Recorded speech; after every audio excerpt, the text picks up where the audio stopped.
Jóvenes, lo que corresponde al día de hoy es el tema de la antropología filosófica, ¿ya? A ver, voy a ampliar esto. Bien. Muy bien. La antropología filosófica, chicos, ¿ya? Bueno, esta es una rama de la filosofía, ¿ya? O si ustedes quieren, una disciplina filosófica que va a problematizar acerca del hombre, ¿ya? Antropo significa, antropos es hombre, ¿ya? Logía es estudio, tratado, ¿ya? Entonces es el estudio, tratado del hombre, ¿ya? Básicamente la antropología filosófica se va a preguntar acerca de el origen, ¿ya? Esencia, ser o naturaleza y razón de existencia del hombre, ¿ya? Sobre eso se va a preguntar, ¿cuál es el origen del hombre? ¿Somos producto de la evolución? ¿Somos seres creados por eso superior? Esa es una primera pregunta, ¿ya? El origen del hombre. También va a indagar acerca de cuál es la esencia del hombre, cuál es la esencia, cuál es el ser o naturaleza del hombre, ¿no? O no tiene ninguna, o si la tiene, ¿ya? Sobre eso va a indagar la antropología filosófica, ¿de acuerdo? ¿Ya? Acá está, entonces, en detalle lo que te acabo de señalar. La antropología proviene de dos voces griegas, ¿ya? Antropos, que significa hombre, y logos, que quiere decir estudio, teoría o tratado. Entonces, etimológicamente, antropología filosófica es la disciplina que estudia al hombre para determinar cuál es su origen, ¿ya? Te dije, ¿no? Su origen, ¿no? Si ha sido creado, es producto de la evolución, provenimos de seres inferiores, somos producto de la voluntad de un ser superior, etcétera, ¿no? Y luego la esencia. Cuando hablamos de esencia nos referimos al ser, naturaleza del hombre, ¿ya? Rasgos que lo definen, ¿de acuerdo? Esos son los dos problemas que va a abordar la antropología filosófica, ¿ya? Empecemos por el primero entonces. El problema del origen del hombre, ¿ya? Existen, como tú sabes, dos posiciones antagónicas acerca del origen del ser humano, ¿no? Una es la postura creacionista y otra es la postura evolucionista, ¿de acuerdo? Hay una tercera postura llamada creacionismo evolucionista, que vamos a ver el día de hoy, ¿ya? Que pretende ponerse en medio de ambas posturas, ¿no es cierto? ¿Ya? Muy bien. Empecemos por el creacionismo, ¿no? Bueno, el creacionismo lo que plantea o sostiene es que el hombre es producto de la creación de Dios, ¿no? O sea, Dios crea el espacio, el tiempo, ¿no? Y al crear el tiempo y el espacio, el mundo, ¿ya? Allí también va a crear a los animales y al hombre, ¿no? Esa es la postura del creacionismo, ¿ya? Esta es una postura, como tú sabes, abiertamente religiosa, ¿no? Y bueno, es la más difundida, ¿no? Porque esta se difunde a través de los agentes de los socializadores, dice justamente, ¿no? La familia, la escuela y los medios de comunicación. Entonces, es seguramente la postura más difundida y en la que todavía la mayoría de la gente, sobre todo en países atrasados como el nuestro, cree, pues, ¿no? Así, sí. ¿Qué más? Una consecuencia de esta tesis creacionista, ¿ya? Es considerar a los seres vivos como si fueran entidades invariables, es decir, sin cambios evolutivos, ¿ya? A eso se le va a llamar fijismo, ¿ya? Fijismo. Entonces, el creacionismo es fijismo, es fijista. ¿Por qué? Porque, repito, considera a los seres vivos como entidades invariables, es decir, para ellos, el mundo, la naturaleza, el ser humano, tal como es ahora, así ha sido creado, ¿ya?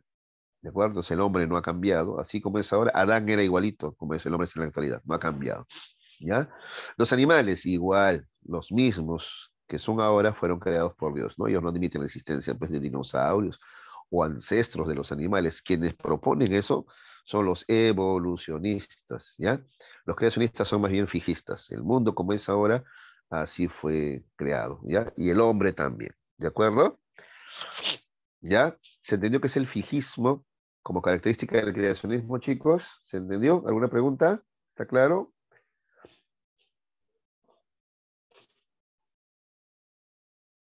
¿Ya? Por eso en algún momento en el debate, ya entre creacionistas y evolucionistas, vas a ver que les plantean eso, pues, ¿no? ¿Y cómo me explicas tú los dinosaurios, ¿no es cierto? O incluso otros ancestros de los animales actuales, ¿no? Que muestran que sí ha habido, pues, este cambio, evolución, ¿no? ¿De acuerdo?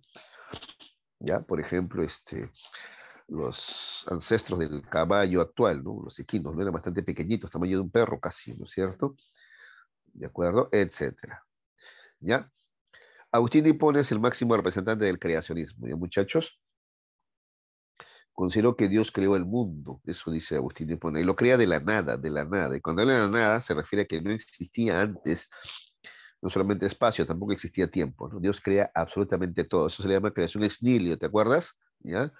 Dios crea todo desde la nada, ¿de acuerdo? ¿Ya?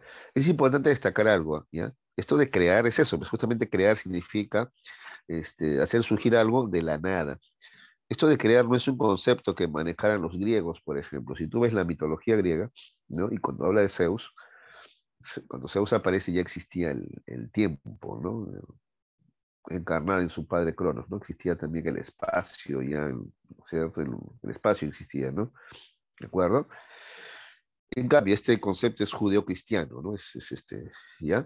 Que propone que Dios crea todo desde la nada, ¿no? Y como parte de esa creación, tenemos que crear también a Dios, perdón, al hombre, a su imagen y semejanza, ¿no? ¿De acuerdo? Muy bien, esa es la postura creacionista. ¿Alguna pregunta? ¿Quisieran de repente aportar algo?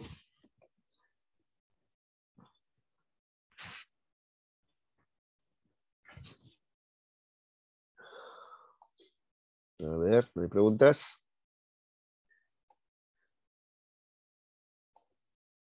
No sé si se les ve la cara a los primeros, no sé, me han puesto fondo nomás. Bueno, ya, luego vamos a hacer unas preguntas, ¿ah? Muy bien, continuamos, ¿ya, chicos? Muy bien. Luego tenemos el evolucionismo, ¿ya? Esta postura defiende la tesis de que el hombre es producto del desarrollo evolutivo de las especies, ¿ya? Como parte del desarrollo de la vida, ¿ya? El hombre también, ¿no? Aparece, surge, ¿no? Y va evolucionando, ¿de acuerdo? ¿Ya? Esa es la postura del evolucionismo. Dicho de otra manera, mientras que para el creacionismo somos producto de la voluntad de un ser superior, para el evolucionismo provenimos más bien de especies inferiores, ¿de acuerdo? Ahora, el evolucionismo, a diferencia del creacionismo, que es una tesis abiertamente religiosa, el evolucionismo va a basar sus afirmaciones en pruebas, ¿no? Este, pruebas como restos fósiles y óseos que se han encontrado, ¿ya? Restos fósiles que prueban una línea evolutiva diferente a la de los monos chimpancés, por si acaso, ¿eh? ¿Ya? Hay que tener cuidado con eso. Hay quienes dicen, el hombre proviene del mono. No, no, no, no, no, no. El mono, el chimpancé, el gorila, el orangután, esa es otra son otras líneas evolutivas, ¿ya? Son nuestros primos, pero es otra línea evolutiva, ¿ya? El hombre no proviene de ahí, no proviene del mono, ¿no? No. El hombre proviene de otros primates, ¿ya? El, perdón, otros primates. Por ejemplo, el antecedente más antiguo que hasta ahora se conoce es el Australopithecus, ¿no es cierto? Ese es nuestro ancestro, no el chimpancé, no, el Australopithecus, de ahí venimos, ¿no es cierto? Y de ahí hay una cadena evolutiva, ¿no? ¿Ya? Por ahí hay algunos eslabones que faltan todavía completar, todavía no se han encontrado restos de estos, ¿no? Pero deben haber por ahí, ¿no es cierto? Para poder explicar que efectivamente hay una concatenación, una cadena evolutiva, ¿de acuerdo? Pero insisto, no es del mono, ¿eh? Son nuestros primos, nosotros provenimos de otra, tenemos otra línea evolutiva, ¿ya? Desde el Australopithecus, pasando por el Pithecanthropus hasta llegar al Sapiens sapiens, ¿de acuerdo? Ya, bueno, eso plantea el evolucionismo y ahí están sus pruebas, materiales, restos fósiles, restos óseos, ¿ya? Son diferentes, por ejemplo, su cavidad craneal, ¿no? Un cerebro más grande, ¿no? Bueno, muy bien, listo. Algunos aportes a esta teoría del evolucionismo. Vamos a destacar primero el aporte de Herbert Spencer. Herbert Spencer es de los primeros en definir qué es la evolución. Él dice que la evolución es el paso de la materia desde lo homogéneo e indefinido hacia lo heterogéneo y definido. ¿Ya? Así define Spencer la evolución. Pero si queremos hablar de evolución, ya Anaximandro, ya en el siglo VI antes de nuestra era, Anaximandro de Mileto, pertenecía a la escuela de Mileto, ya había propuesto ya una teoría evolutiva o una idea de evolución cuando propone que la vida surge en el agua y que por lo tanto los seres humanos provenimos de los peces. Luego tenemos otros aportes más al evolucionismo, ¿no? Lamarck y su ley del uso y desuso, Y por supuesto, Charles Darwin y su teoría de la natural, ¿no? Que es uno de los mayores aportes a la humanidad, ¿no? A ver, esto de la marca, de uso y desuso, ustedes lo conocen, en biología me imagino lo llevan, ¿no? La teoría de Darwin también, ¿no? Si no, pregunten, ¿ah? ¿Ya? ¿Alguna pregunta?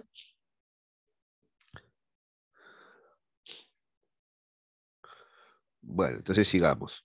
Ya, la ley de selección natural, chicos, es uno de los mayores aportes a la humanidad, ¿ya? Esta ley sostiene que las condiciones del medio ambiente seleccionarán a los individuos con mayores condiciones para la supervivencia en ese medio, en aquel medio, ¿de acuerdo? Los individuos luchan entre sí, quedando los más aptos. Los demás tendrán que desaparecer, ¿ya? Eso es lo que plantea Darwin, ¿ya? Similar plantea o piensa Alfred Wallace también, ¿ya? La teoría de Darwin, entonces, de la selección natural, ¿de acuerdo? La naturaleza sigue su camino, ¿no es cierto? ¿Ya? Y en esas condiciones, ¿ya?, de desarrollo de la naturaleza, sobreviven los más aptos para ese entorno natural, ¿ya?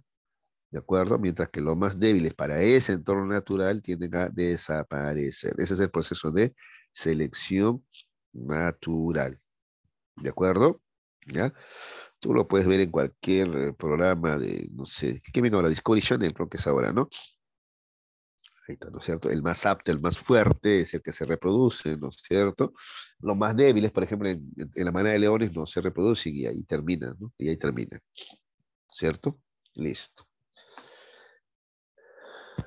Ahora, dice, no obstante, dice el mérito científico de Darwin, sus tesis han generado también teorías sociológicas que justifican el individualismo extremo, ¿ya? Claro, eso de solo quedarán los más aptos en la sociedad. O sea, Darwin lo dijo para la naturaleza, ¿ya? Pero hay quienes han querido llevar esto a la sociedad, ¿ya? Entonces dicen que en la sociedad pasa lo mismo, ¿no? Los hombres más aptos, más capaces, más fuertes son los que se previven. Los hombres más débiles, ¿no es cierto?, menos aptos, son los que simplemente desaparecen, ¿ya? Entonces se querido llevar estas ideas de Darwin de la naturaleza a la sociedad. ¿De acuerdo? Si tú te pones a pensar, hay bastante influencia. No sé si te has dado cuenta, de repente no eres consciente de ello, pero, por ejemplo, cuando te dicen que solamente los que tienen recursos económicos nada más deben tener hijos, los que no lo tienen no deberían tener hijos, por ejemplo. Eso es darwinismo. Pues, profe, pero suena lógico, pues que no tiene dinero, ¿cómo va a tener hijos? Lo va a hacer sufrir a sus hijos, ¿no es cierto? Pero como siempre te digo, pues hijo, tú pregúntate esto. ¿Se trata de acabar, perdona, se trata de acabar con los pobres o con la pobreza, ¿no? Así hay que entenderlo bien, ¿no? No se trata entonces de hacer control de la natalidad como hizo el fujimorismo, sino se trata de educar a la gente, pues para que tome conciencia, ¿no? De lo que implica educar, no criar, ¿ah? Porque no son pollos los hijos, ¿no? Sí, no es criar hijos, ¿no? Educar hijos, ¿no? Todo el tiempo, el esfuerzo que demanda, no solamente en términos económicos, ¿no?, sino también de tiempo, dedicación, preparación también. Pero eso, ¿cómo se logra? Educando a la gente, pues no hay otra forma. Federico Engels, además plantea o propone que la evolución humana no es un proceso, perdón, es un proceso social, ¿no? Y no es un tema de predominancia del más fuerte, nada más, ¿ya? No, la humanidad, ¿ya?, avanza en su conjunto, ¿no? Ya, no es como en la naturaleza, que el más fuerte se impone, nada más, no, no, no, no. En el caso de los seres humanos, viven en sociedad, es más bien un proceso social el que determina la evolución, el desarrollo, ¿ya? Y no solamente uno, ¿ya? Muy bien. ¿Alguna pregunta hasta ahí? Creacionismo y evolucionismo. Justo ayer hablaba con mi hermano, él es economista, pues te cuento, ¿ya? Y me decía, ¿no? Mira lo que se está estudiando ahora en economía, ¿no? Claro, entonces dicen el más fuerte, el más apto es el que tiene más dinero, pero tiene más dinero porque gana, porque trabaja más, tiene más estudios, es más inteligente, ¿no? La famosa meritocracia, ¿no es cierto? Entonces está bien, pues que algunos son más ricos, no le envidies, él es más rico porque es más listo que tú, tiene más inteligencia financiera que tú, es más capaz que tú, es más emprendedor que tú, entonces no le envidies. Te envidias nada más resentido, socialista y comunista, y eso te dice, ¿no? Déjalo si él es más fuerte, pues, ¿no? Es más rico, está bien. Pero él me contaba esto, ¿no? ¿Qué está pasando? Dice, ¿no? Que, por ejemplo, ellos ya pueden tener dinero, pero no disfrutan, ya no son felices. ¿Por qué? Porque mientras ellos tengan, está bien, recursos, tienen para comprarse lo mejor, pero viven, por ejemplo, un clima de inseguridad, ¿no? De que los asalten, les roben, los maten, ¿no? Entonces están llegando a la conclusión de que, te das cuenta, o sea, la felicidad no la vas a alcanzar tú solo, ¿no? Sino que también se requiere del desarrollo y felicidad de los demás también. La única forma de ser feliz como individuo es que los demás también lo sean, ¿no es cierto? Interesante, ¿no? Esto está relacionado a lo que ya Federico Engels decía, ¿no? La evolución humana es un proceso social, ¿no? Y no solamente predominancia del más fuerte. ¿Ya? Listo. El creacionismo evolucionista. A ver, este señor se llama Pierre Teilhard de Chardin. ¿Ya? Él tiene la peculiaridad de ser antropólogo y al mismo tiempo sacerdote. ¿Ya? Entonces, por un lado, como antropólogo, él no puede negar los hallazgos, ¿no? Las pruebas materiales, ¿no? Los restos fósiles y óseos de los cuales te hablaba, ¿no? O sea, hay una línea evolutiva, hay una evolución, él no puede negar, es de los primeros que aceptan la evolución, ¿no? ¿Ya? Digo, porque la iglesia hasta la fecha todavía no la acepta totalmente, ¿ya? ¿Ya? Él es de los primeros que aceptan, entonces la evolución es innegable, ¿no? Es un hecho innegable, ahí están las pruebas, pero por otro lado, él es sacerdote, pues, entonces no le queda sino llegar a esta tesis, ¿no? De que sí, la evolución es algo incuestionable, pero también la evolución, ¿no? Es producto de la voluntad de Dios. ¿Ya? A eso llega. ¿Ya? Dice así. Es llamada así esta tesis, ¿no? Porque afirma que el hombre es producto de la evolución, pero dirigida por Dios. Esta evolución es dirigida por Dios también, es lo que plantea. ¿Ya?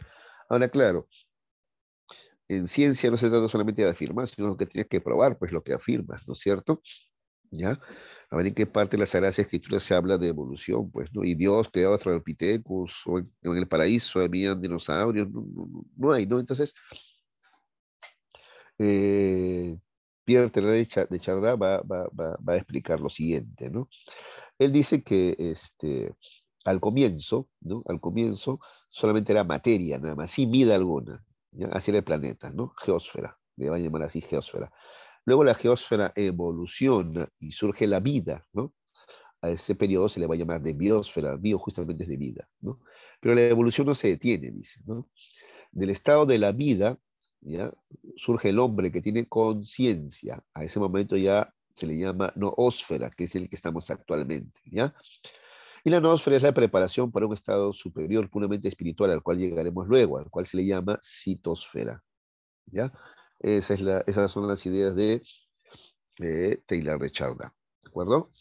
Listo. Ya, con eso hemos terminado con el primer problema, el problema del origen del hombre, ¿ya? Entonces hemos visto las tres teorías, ¿ya? El creacionismo, el evolucionismo y la del eh, creacionismo evolucionista, ¿no? De Taylor de Chardin. Listo. ¿Alguna pregunta?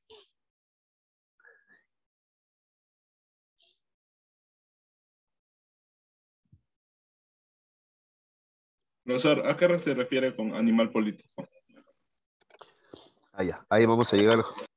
¿Quién es? Jarita, creo, ¿no? ¿Quién preguntó? ¿Jarita? Sí, sí, sí. Ya, hijito. Justo vamos a llegar a eso ahora ya. Eso ya corresponde a este segundo problema, ¿ya? El problema de la esencia o naturaleza del hombre. Ahí vamos a llegar justo ahorita, ¿ya? Entonces vamos, sin más preámbulos, a ver este segundo problema, ¿ya? ¿Ya? Entonces, el primer problema es acerca del origen del hombre. Acabamos de ver las posturas que responden al origen del hombre, ¿no? El creacionismo, el evolucionismo y el creacionismo evolucionista. Ahora vamos a ver el problema de la esencia del hombre. ¿Ya? O si tú quieres también el problema de la naturaleza, ¿ya? Sí, es igual, esencia, naturaleza o ser del hombre, ¿de acuerdo? Básicamente va a indagar respecto de las características ya que definen al hombre, porque eso es esencia, mira acá está, esencia. ¿Qué es esencia? Es el rasgo invariable o común que poseen un conjunto de entes, ¿ya? Por ejemplo, si quisiéramos hablar de la esencia del gato, ¿no? Diríamos lo siguiente, gato, felino, ¿no? Cazador de ratones nocturno, ¿ya? Maulla, ¿de acuerdo? Maullador, ¿no es cierto? Ya estamos dando sus características esenciales, ¿ya? Rasgos que no se repiten en otros seres. Dime qué otro ser maulla, el perro, el caballo, no. ¿Ves? ¿Qué otro ser caza ratones de noche? ¿Ya? Bueno, podría ser el búho de repente, ¿no? ¿Ya? Y así, vamos dando rasgos esenciales, ¿ya? De un ente, ¿De acuerdo? Ya, lo mismo se trata de hacer con el hombre, ¿ya? Y justamente Aristóteles es de los que propone una definición clásica del hombre. Aristóteles define así el hombre. Mira, dice, el hombre es un animal racional y político, ¿ya? Que tiene conciencia del bien y del mal, ¿no? Y que crea el lenguaje. Así define Aristóteles al hombre. Esas son sus características esenciales, ¿ya? Entonces, desde Aristóteles hasta ahora es lo que se repite, siempre es lo que en las escuelas te dicen, ¿no? El hombre es un ser racional, y todos lo aceptamos, ¿sí o no? Pero hay filósofos que cuestionan eso, dicen, el hombre es un ser racional, el hombre más bien podría ser un ser emocional con momentos de racionalidad, dicen otros, ¿no? Ya, pero la mayoría acepta lo que Aristóteles decía, que el hombre es un ser racional, o sea que lo caracteriza es la razón, ¿ya? La razón que le permite, ¿no?, controlar sus deseos y sus sentimientos, porque te acuerdas que Aristóteles hablaba de tres tipos de alma, ¿no? Vegetativa, ¿no? Sensitiva y racional, ¿ya? El alma racional es humana, solamente humana, ¿ya? Y te permite controlar, la parte sensitiva son las sensaciones, ¿ya? Y la parte vegetativa que tiene que ver con la nutrición y la reproducción, ¿de acuerdo? Ya. Ahora sí, Jarita. ¿Y cómo acá entra esto de animal político? Ya. Aristóteles lo que dice es esto, que el hombre es un animal político. ¿Sabes a qué se refiere? A lo siguiente. Para que el hombre desarrolle racionalidad tiene que hacer política, dice. Atención, ¿ah? Porque si el hombre no hace política, no desarrolla su racionalidad. Dicho de otra manera, el hombre es un animal político. Y si no hace política, es animal nada más, ¿ah? ¿Ya? Y te lo explica de esta manera. Mira, la polis griega, ¿ya?, es una sociedad bien organizada, ¿de acuerdo? Políticamente organizada, pues, ¿no? La política es el arte de organizar la sociedad, pues, ¿ya? Entonces, la polis griega era una sociedad bien organizadita. Era tan bien organizada que permitía justamente que el hombre desarrolle todas sus potencialidades racionales, ¿ya? Por ejemplo, que el hombre pueda pensar, razonar, cultivarse, en el sentido de hacer arte, ¿no? Filosofía, retórica, ¿ya? Pero ¿quién le permitía que el hombre, repito, desarrolle su racionalidad? La polis griega, bien organizada. Porque por otro lado, a ver, otros pueblos bárbaros, ¿no?, donde era la ley de la selva, pues no había una organización política como la polis griega, ¿no?, sino más bien vivían en un caos, desorden, dictadura, esclavismo, ¿de acuerdo? Ya. En ese contexto, el hombre que surgía de ahí no era racional, sino era un hombre salvaje, bárbaro, ¿ya? Porque ese entorno tan desorganizado no le permitía desarrollarse racional e intelectualmente, ¿ya? Entonces, para que un hombre se desarrolle racionalmente, requiere de una organización política que le dé las herramientas, las posibilidades, las condiciones para que él desarrolle toda su racionalidad, ¿ya? Porque en una sociedad desorganizada políticamente, el hombre no puede desarrollar racionalidad, sino más bien ahí, este, ¿no? Este, termina siendo salvaje o bárbaro. ¿Se entendió, Jarita? ¿O quieres más ejemplos? Un ejemplo más, profesor. Un ejemplo más, ya. A ver, mira, esto mismo, por ejemplo, se quiso aplicar para el caso de aquí al Perú, cuando llega Ginés de Sepúlveda, ¿ya?, con los españoles, ya, esa es una de las cosas que él, por ejemplo, quiere acá decir, ¿no? Él sostiene que el hombre peruano, andino, el indígena, por ejemplo, no es un ser racional, dice. ¿Y cómo llega a esa conclusión? Dice, no son racionales porque, mira, no viven en una sociedad organizada. Si ellos vivieran en una sociedad organizada políticamente como la europea, serían seres racionales. Pero como viven acá en una sociedad, según ellos, ¿no?, desorganizada, entonces no son seres racionales, mira, son salvajes, ¿no?, son bestias, ¿no? A esa conclusión llega este eh, Ginés de Sepúlveda, ¿ya? Proponiendo esta teoría de Aristóteles, ¿ya? Entonces, animal político quiere decir que el hombre político implica preocuparse por la cosa pública, social, ¿ya?, organizarse socialmente. Entonces, una sociedad bien organizada va a generar hombres racionales. Una sociedad desorganizada políticamente va a generar hombres menos racionales, o si tú quieres, bárbaros salvajes, pues, ¿ya? ¿De acuerdo? No sé, a ver, se me ocurre, a ver, siguiendo Aristóteles, para poner un ejemplo en la actualidad, y aquí en el Perú, a ver, por ejemplo, ¿no? Entonces, ya se viene el verano, chicos, ya, por ejemplo, ya se viene el verano, ¿ya? Entonces, por ejemplo, yo sé que en San Isidro, hay talleres de teatro, clown, gratuitos, hay ONGs, ¿no? La municipalidad también les pone, ¿no es cierto? Para que practiquen deporte también, ¿ya? El IPD también les enseña deporte gratuito, ¿de acuerdo? ¿Ya? Entonces, esos chicos tienen muchas cosas que hacer en el verano, ¿ya? Practicar natación, deportes, arte, clown, etcétera. ¿Ves? ¿Te das cuenta? Entonces, digamos que ese distrito, ¿ya? Permite a sus jóvenes desarrollarse racional, intelectual y artísticamente, ¿ya? Porque es un distrito bien organizado y con recursos además, ¿ya? ¿De acuerdo? Ahora, pongamos otro caso, a ver. No sé, un distrito, por ejemplo, ya. Ancón, por ejemplo, ¿no? O Puente Piedra de repente, ¿ya? ¿No es cierto? ¿Ya? Casi no hay apoyo ahí, por ejemplo. Hay muy pocos de esos cursos de repente gratuitos, ¿no? Todos los jóvenes, ¿qué hacen con su tiempo libre? ¿Qué es lo que yo les he contado y vivido yo, por ejemplo, ¿no? Ahora en Surquillo hay un poquito más de apoyo, pero cuando yo era niño, por ejemplo, igual, en el verano no había nada para hacer hijos, nada, nada, nada, ¿no? O de repente nuestros papás no averiguaban, no sé, pero no había, no había. Quisiéramos haber practicado natación. Yo, por ejemplo, quería aprender natación. ¿Cómo lo va a querer? ¿Cómo un niño no va a querer ir a la piscina? Soñaba, pero no había. Había una piscina municipal que estaba abandonada hace años. Había hasta maleza. El agua estaba, no te miento, verde. Creo que hasta sapos había. Y mira, en la desesperación por no tener piscina, nos metíamos ahí. No nos ha salido caracha, sarna, no sé, de suerte, creo, no sé. O nos habíamos vuelto inmunes ya, ¿no es cierto? ¿Ya? Entonces, no había nada que hacer. Entonces, con el tiempo libre, ¿qué hacíamos? Travesuras, nada más, pues, ¿no?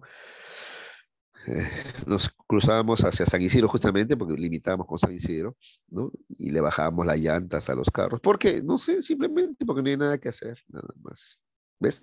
Entonces, a ver, una sociedad bien organizadita ya genera las condiciones para que el ser humano desarrolle sus potencialidades, en este caso su razón o intelecto. ¿Ya?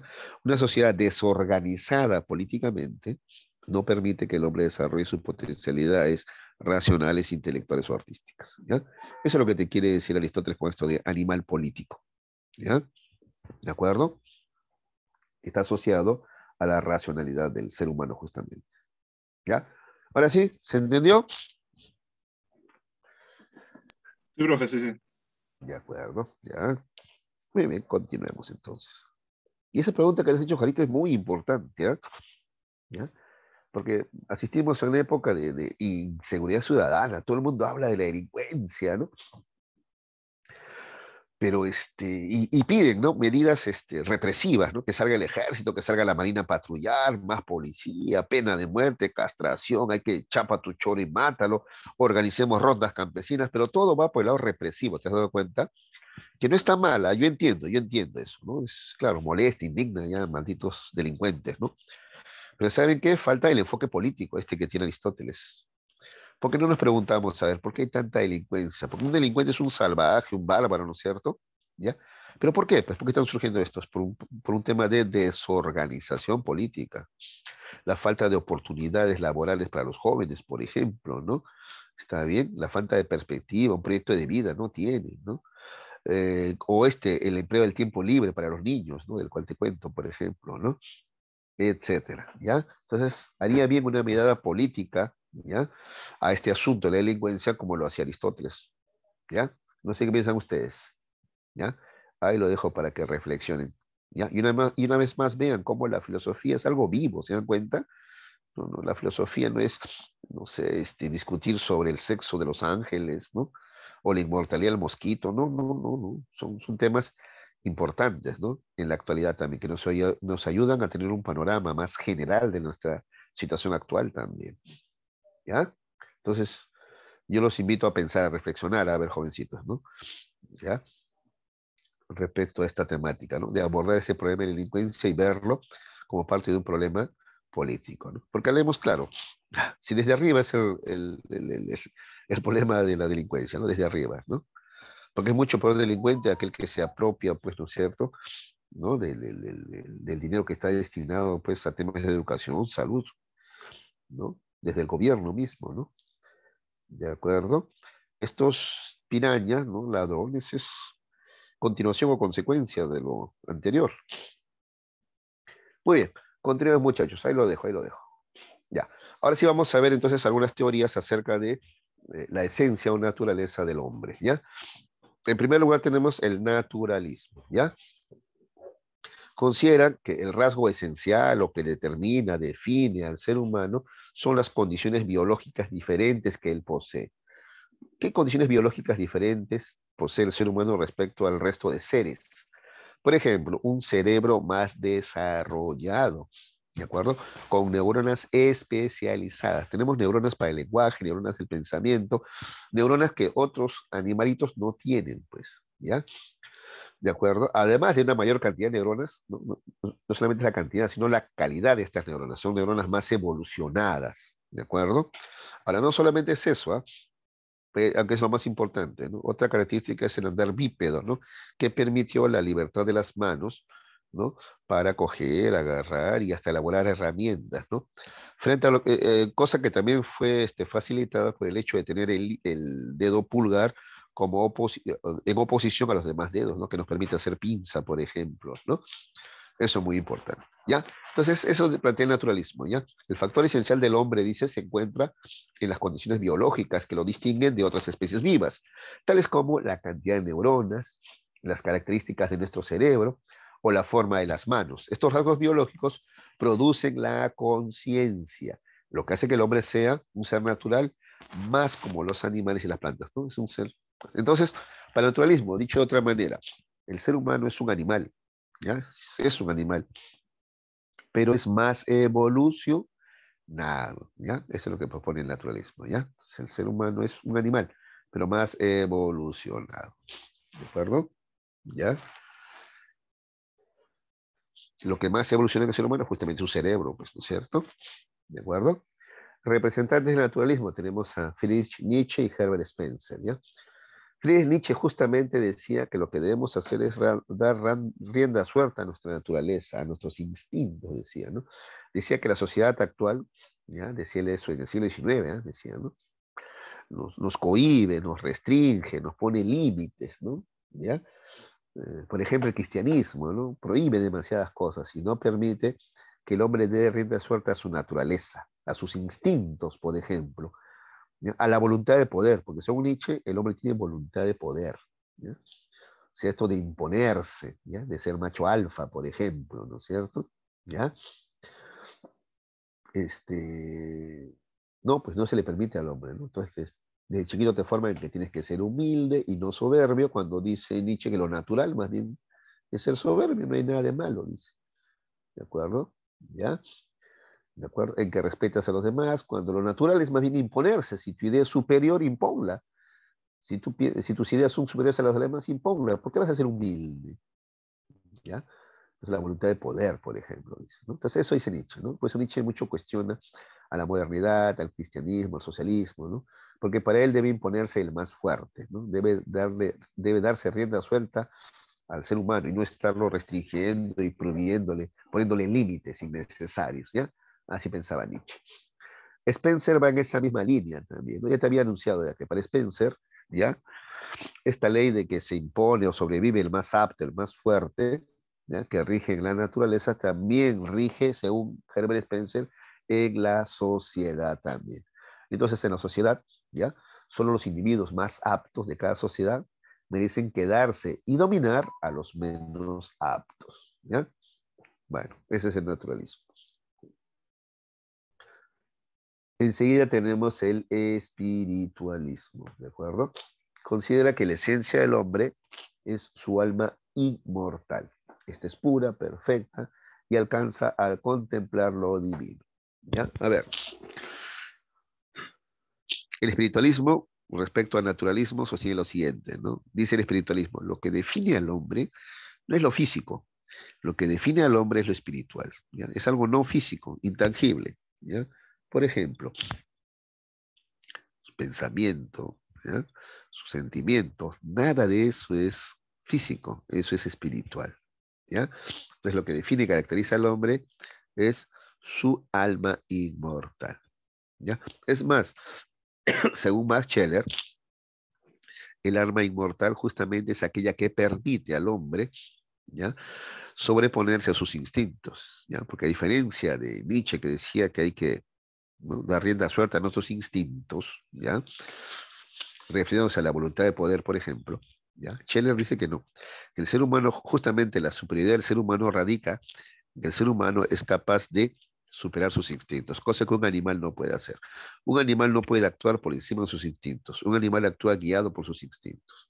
En cambio, el ser humano, al tener alma, alma libre además, ya es capaz de sobreponerse a sus instintos, estar por encima de sus instintos, ¿ya? Esa es la postura espiritualista, ¿ya? Entonces, a ver, veamos en orden, a ver. Considera que las esencias del hombre o la esencia del hombre, perdón, es su alma inmortal. Esta es pura, perfecta y alcanza a contemplar lo divino. Platón, por ejemplo, Platón dice que el hombre es el alma atrapada en un cuerpo, ¿ya? Para Platón, este cuerpo es solamente una envoltura, ese no eres tú, tu cuerpo no eres tú, es una envoltura transitoria, temporal nomás. Tu verdadero yo, tu ser, es tu alma, ¿de acuerdo? No te olvides que para Platón el alma es inmortal. En cambio, tu cuerpo no es inmortal. Tu cuerpo envejece, muere. Y cuando tu cuerpo envejece o muere, tu alma va a buscar otro cuerpo. ¿Ya? Transmigración le llama eso, ¿no es cierto? Entonces, ¿ya? Entonces, este cuerpo, pues yo digo, es una envoltura transitoria nomás. Ese no es tu ser es tu alma, ¿ya? Eso es lo que dice Platón, ¿de acuerdo? ¿Ya? Scheller dice, pese a las condiciones biológicas que posee su cuerpo, el hombre posee un alma que es libre y debido a ello no está totalmente sujeto a los deseos del cuerpo. ¿Ya? Eso es lo que dice Scheller. El hombre es capaz de sobreponerse entonces o superar sus instintos, escapar de sus instintos. El animal no es libre, el animal está prisionero de sus instintos, va a actuar según sus instintos. El hombre no, el hombre sí es capaz de escapar de sus instintos porque tiene alma. ¿Ya? Esa es la postura espiritualista. ¿Alguna pregunta sobre el naturalismo o el espiritualismo, chicos? A ver.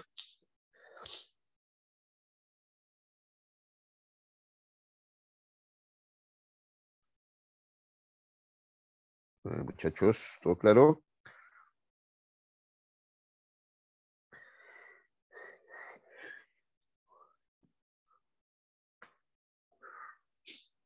¿No preguntas? Nos continuamos, ¿ya? Ahora vamos a ver el dualismo, ¿ya? Entonces, mira, habíamos visto que el naturalismo dice que la esencia del hombre es lo material, biológico, ¿no? También el espiritualismo dice que es lo ideal o espiritual, ¿no es cierto? Bueno, el dualismo afirma que el hombre posee en realidad dos esencias, alma y cuerpo, ¿ya? Por eso se llama dualismo, pues.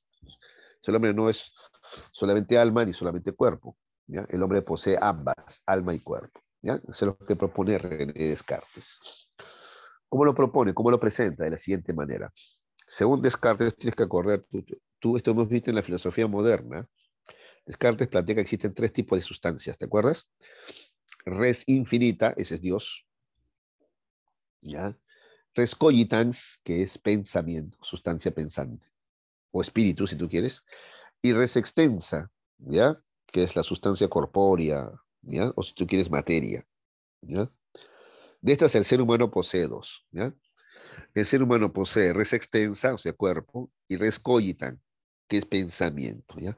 Por eso el ser humano al final es una cosa que piensa, eso es el ser humano. Cosa porque es materia, ¿ya? Pero tiene capacidad de pensamiento, ¿ya? O si tú quieres, alma y cuerpo, ¿no? En un momento determinado le preguntan a Descartes, ¿no? Pero ¿y dónde se unen, pues, el alma y el cuerpo? ¿Cómo se vinculan? ¿Cómo se relacionan?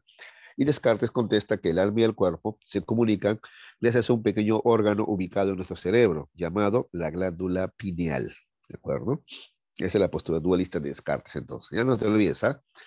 Res cogitans y res extensa. El hombre es res cogitans, pensamiento, y res extensa, cuerpo. El hombre es cuerpo y pensamiento. O si tú quieres, alma y cuerpo, ¿ya?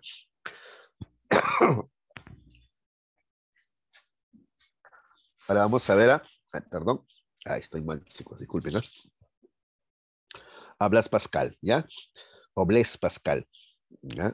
Sí, pues en francés la A con la I suena E. Así es. Bueno, ¿qué cosa sostiene Pascal? A él se le atribuye esta frase: el hombre es una caña pensante. Es parecido a lo que Descartes plantea, ¿no? Sino que aquí destaca la fragilidad del cuerpo humano, ¿ya? Cuando habla de caña, se refiere a la fragilidad de la naturaleza humana, ¿no? ¿Ya? Dice, a diferencia de todos los demás seres, el hombre es un ser que piensa, que razona, haciéndose así superior a todos. Porque si nos atenemos solamente a su físico, el hombre es muy débil, ¿no es cierto? Miren, nuestra piel es delicada. No tenemos un cuero, pues, como el que tiene el toro o el que tiene el rinoceronte, ¿no? No tenemos garras, no tenemos colmillos, no somos veloces, somos lentos, ¿no? ¿No? Mira, ni pelaje por último tenemos, parecemos que alguien decía así, un aborto en la naturaleza, ¿no? Como que hemos nacido antes de tiempo, ¿no? Entonces físicamente somos muy débiles, eso se refiere con una caña frágil, se puede quebrar, pero no es una caña cualquiera, pues, ¿ya? Es una caña pensante, ¿ya? Y eso es lo que nos hace superiores a los demás seres, ¿ya? Eso es lo que dice Blas Pascal. Entonces está su dualismo, ¿ya?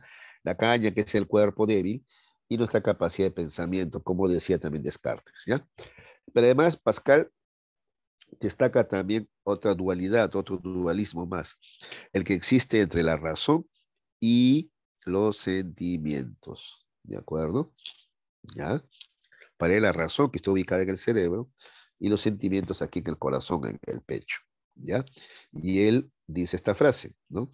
Que eh, el corazón tiene razones, ¿ya? Que la razón no entiende, ¿ya? O sea, hay cosas del sentimiento, del corazón, que no se pueden explicar con la razón, ¿ya? Ahí señala otra dualidad, entonces, razón y sentimiento, ¿de acuerdo? Ese es el dualismo. ¿Alguna pregunta sobre el dualismo? ¿Se entendió, muchachos?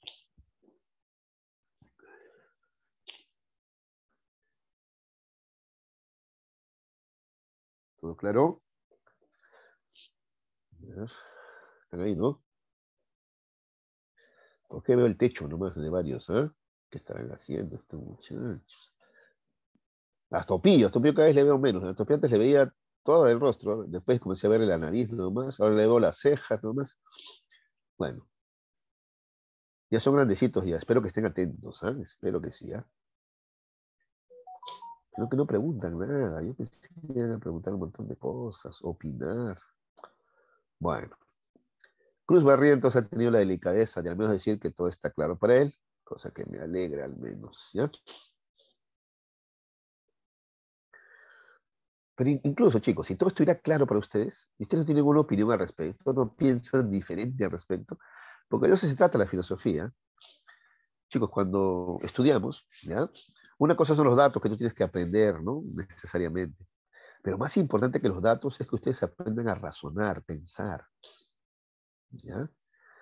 Créanme, las pruebas o los exámenes de admisión, más que cantidad de conocimientos, que ayudan, también te ayudan, ¿no? Lo que tratan de medir es tu inteligencia, es tu capacidad para resolver problemas, cómo es que tú razonas, ¿ya? Yo les confieso algo así muy personal en un minuto, ¿ya? Yo acabé secundaria en un colegio estatal. Mi bagaje cultural era mínimo. Cuando acabé secundaria yo había leído muy pocos libros. Yo vengo de barriada y la gente no lee. Mis padres, mi mamá apenas acabó segundo de primaria. O sea, ni siquiera primaria acabó mi mamita. Mi papá acabó la secundaria en el nocturno. O sea, yo no. O sea, en cuanto a bagaje cultural, conocimientos, los míos eran bien limitados, ¿ah? Pero creo yo, si hay algo que destacar es que sí tenía capacidad para resolver problemas. Me gustaba conversar, preguntarme el por qué las cosas, ¿no? Los profesores, la verdad, en el colegio estatal no siempre estaban dispuestos a hacerlo. Yo se les preguntaba y se aburrían, ¿no? Muchos desaires me hicieron, ¿no? Pero igual yo seguía preguntando, ¿no? ¿Ya? Hubo alguno que sí me respondió con paciencia, ¿no? El profesor de literatura, por ejemplo, y hasta ahora le tengo mucho cariño, por ejemplo, ¿no? La mayoría se aburrían, pero igual yo preguntaba, indagaba, porque repito, una cosa es acumular conocimientos, datos, pero lo más importante es aprender a pensar, razonar, desarrollar tu intelecto, tu inteligencia. Eso te va a abrir muchas puertas, ¿ya? Entonces, cuando planteo estas cosas, cuando explico esto que está aquí, ya está bien, ¿me entiendes? Pero me imagino que también te plantearás tú preguntas O de repente piensas diferente, profe, yo pienso de otra manera. Bueno, yo quiero pensar que son tímidos y por eso no me lo dicen, pero igual, si quieren expresar sus ideas, yo no tengo ningún problema. Yo jamás me voy a molestar, ¿ah? Al contrario, ya les he dicho varias veces ya, ¿no? El día que alguien pregunte, creo que voy a llorar de emoción, yo creo, chicos. ¿Sí? ¿Y muchachos? Entonces, cuando quieran, pregunten nomás o opinen, no hay ningún problema. De eso se trata, de eso se trata. ¿Ya? Muy bien, continuamos entonces. El historicismo. ¿Ya, chicos? El historicismo es otra postura respecto a la naturaleza o esencia del hombre. Bueno, el historicismo lo que va a proponer o plantear es que el hombre no tiene una esencia ya terminada, ¿ya? Porque el hombre es producto de su historia. Entonces, como la historia continúa, el hombre sigue cambiando. Entonces, no tiene una esencia ya terminada, definitiva, no. El hombre sigue cambiando, ¿ya? Eso lo resume muy bien Wilhelm Dilthey cuando dice, atención, no está allí, anótalo, anótalo. Wilhelm Dilthey dice, es bien cortito, dice así, el hombre no es, coma, va siendo. Repito, anota lo que dice Dilthey, ¿ya? Wilhelm Dilthey. Repito, el hombre no es, coma, va siendo. ¿Ya? Ahí resume el historicismo, pues. ¿Ya? El hombre no es, quiere decir, el hombre no tiene una esencia ya terminada. Va siendo, el hombre sigue cambiando, sigue desarrollándose. ¿Ya? Como su historia también sigue avanzando. ¿De acuerdo? ¿Ya? Acá está, mira. Historicismo. Es una corriente que concibe al hombre sin alguna esencia, pues es producto de su historia. Entonces el hombre no tiene una esencia terminada simplemente porque el hombre es producto de su historia. Pues. Si tú quieres saber, dicho de otra manera, ¿ya? El hombre de la antigüedad y el hombre actual, por ejemplo, ¿tienen la misma esencia? A ver, ¿piensan igual? No. Ese anterior está muy basado en creencias, supersticiones, ¿sí o no? ¿No es cierto? El actual, más basado en la ciencia, la filosofía, si tú quieres, ¿no? No piensan igual. ¿Sentían igual? No, pues. ¿Vivían igual? No, tampoco. ¿Ves? Entonces, ese hombre antiguo, el antiguo y nosotros somos tan diferentes, ¿ya? Lo cual probaría que nuestra esencia no es única, sino que esta va cambiando históricamente, ¿no? ¿Ya? Y dentro de 1000 años, no sé, o 500 años, de repente, ¿no? El hombre del futuro criticará al hombre actual, ¿no? Y habrá antropólogos, ¿no? Que estudien esta época actual, ¿no? Y dirán, mira, como en pleno siglo XXI eran tan primitivos, ¿ya? Que había gente que tenía ingente acumulación de riquezas y había gente que vivía en pobreza extrema, que no compartían, no distribuían mejor las ganancias, no, eran tan primitivos que incluso no podían ponerse de acuerdo conversando. Tenían que lanzarse misiles entre ellos, ¿no? Bombas, dispararse. ¿Pero por qué? ¿No podían arreglar las cosas conversando? No. ¿Qué? ¿Pero no eran seres racionales? No, parece que en esa época todavía no. Eran muy primitivos, ¿no? Muy prehistóricos. ¿Ves? Algún día analizarán eso, ¿no? Entonces, para que veas que la esencia humana va cambiando históricamente, ¿ya? Entonces, a eso se refiere con Dilthey cuando dice, el hombre no es va siendo, o sea, no tiene una esencia ya terminada, no está cambiando su esencia, ¿ya? Su naturaleza, ¿ya? Un par de ejemplitos más, a ver. Se cuenta que las mujeres espartanas, cuando veían a un hijo con un defecto físico, lo lanzaban por el barranco, ¿sí o no? Eso era algo aceptado y hasta respetado, ¿no? ¿De acuerdo? Pero imagínate en la actualidad, a ver, una mamá que diga, mi hijo tiene un defecto físico, ¿no? Por ejemplo, le falta una piernita, no sé, no algún defecto físico, y lo lance por el puente, ¿qué diríamos?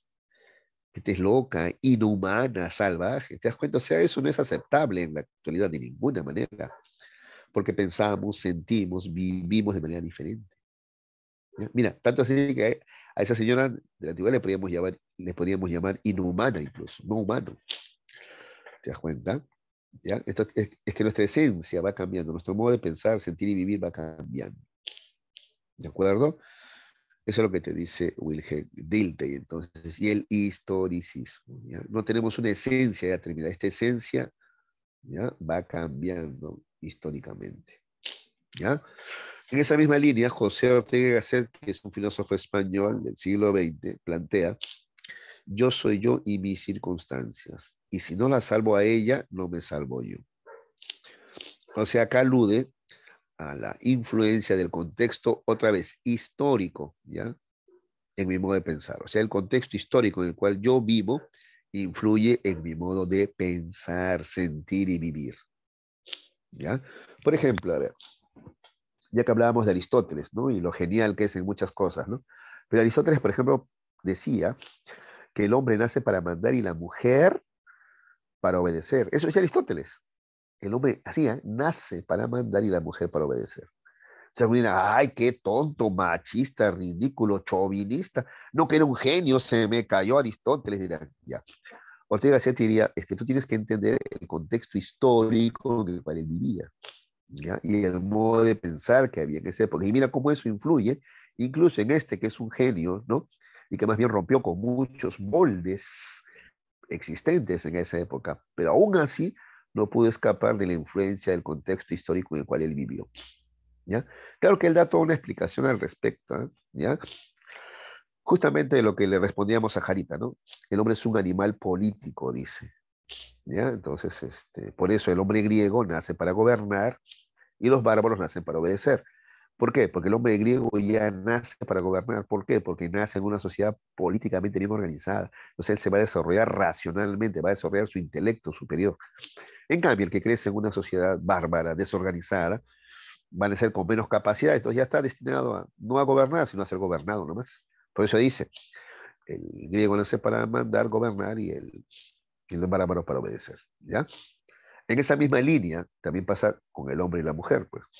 Es que el hombre tiene todas las ventajas. En esa época tienes que entender que la mujer estaba prohibida de estudiar, prohibida de hacer política, no se le permitía, estaba excluida de esas labores, ya de educación y política.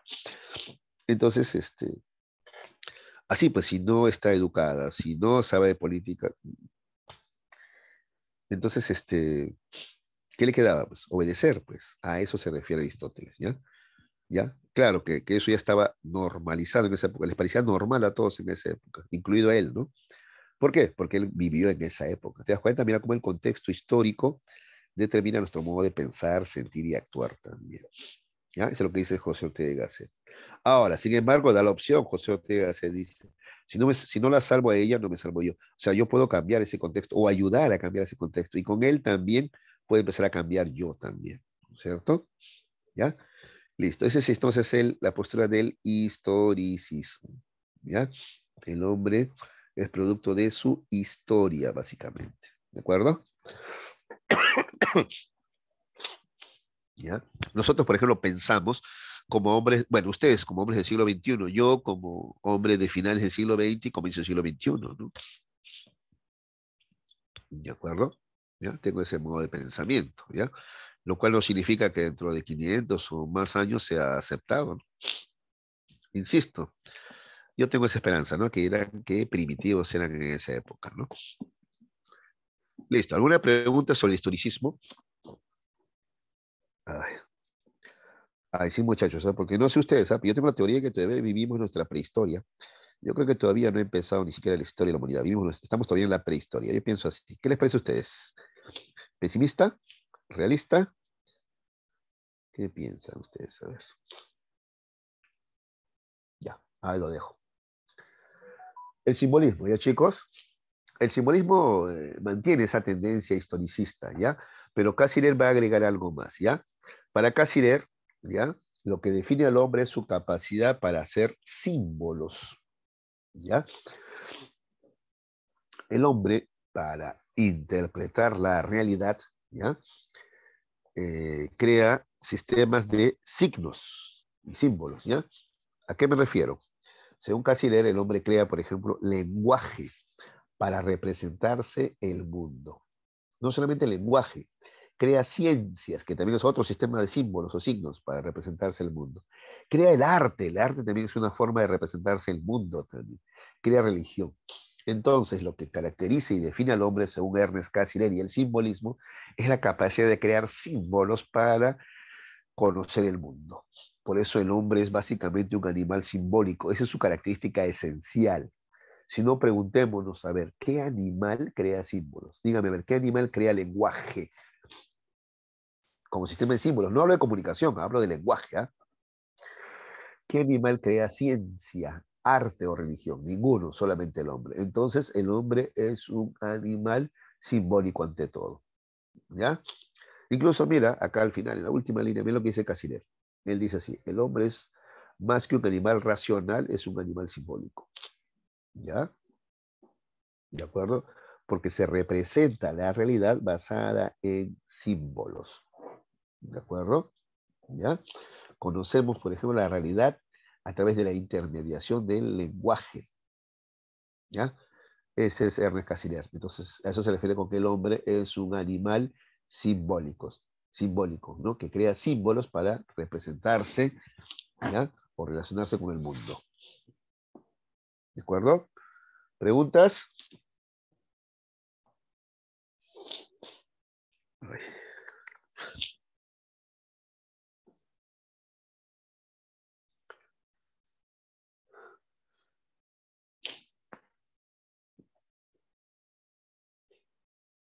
Ya, muy bien. Entonces vamos a continuar, ¿ya? El existencialismo, ¿ya, chicos? Bueno, el existencialismo, a ver, plantea algo novedoso, ¿eh?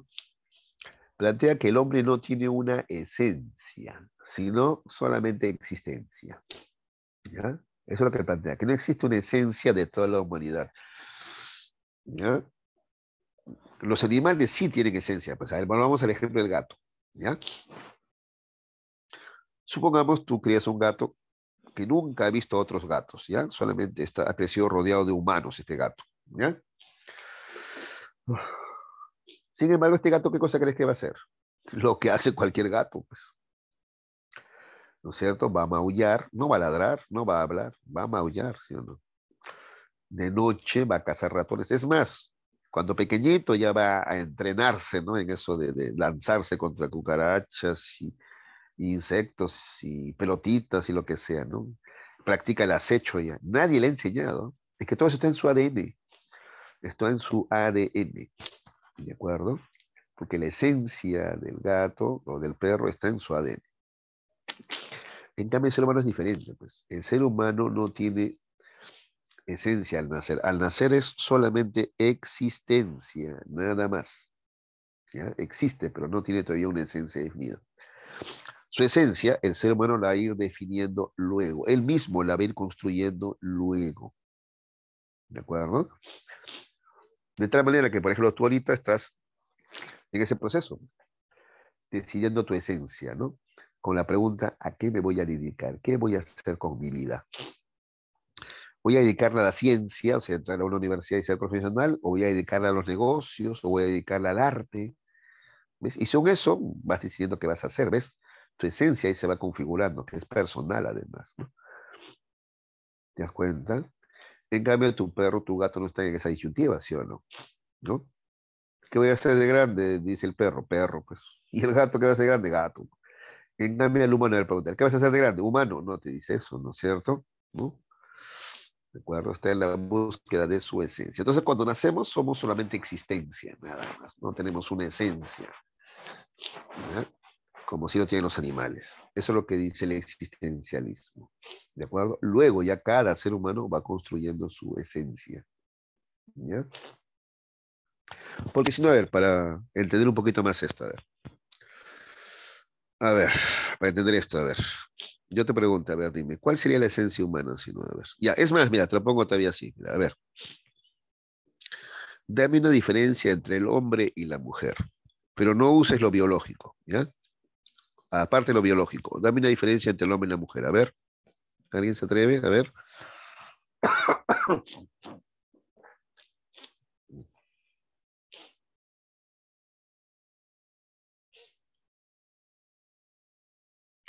De repente, ya que son tímidos ustedes, de repente alguno está pensando, ¿no?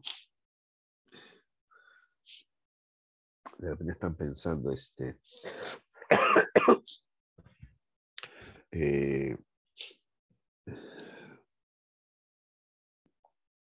que el hombre es valiente y la mujer es cobarde, y no, no, eso no es verdad.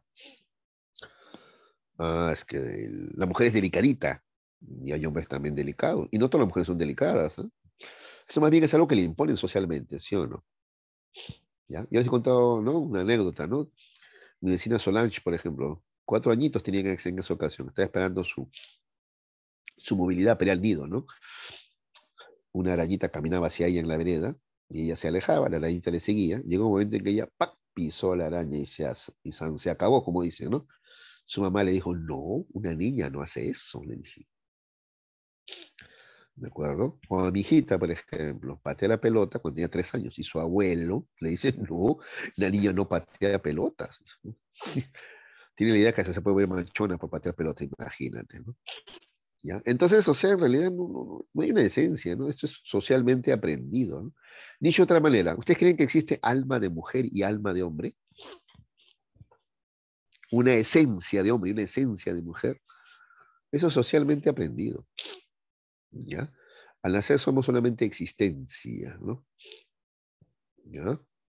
Eso propone el existencialismo, ¿de acuerdo? Somos solamente existencia, todavía sin una esencia, ¿ya?